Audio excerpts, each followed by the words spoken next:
అందరికీ నమస్కారం. తెలంగాణ రాష్ట్రంలో బెస్ట్ అవైలబుల్ స్కీమ్ సంబంధించిన 154 కోట్ల రూపాయలని ప్రభుత్వం గత 2 ఏళ్ల నుంచి విడుదల చేయట్లేదు.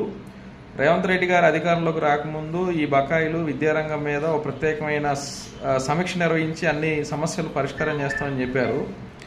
ఇప్పటికీ 23,000 మంది దళిత విద్యార్థులు, 7,000 మంది ఎస్టీ విద్యార్థులు ఈ స్కూళ్ళలో చదువుకుంటూ ఉన్నారు. ఓ పక్క ప్రైవేట్ స్కూల్ యాజమాన్యాలే స్వయంగా విద్యార్థి తల్లిదండ్రులకు లేఖలు రాసి మీరు మా స్కూళ్ళకి బకాయిలు రానందువలన మీ పిల్లల్ని తీసుకొని రావద్దని చెప్పేసి రాసినటువంటి పరిస్థితి తెలంగాణ రాష్ట్రంలో ఉన్నది.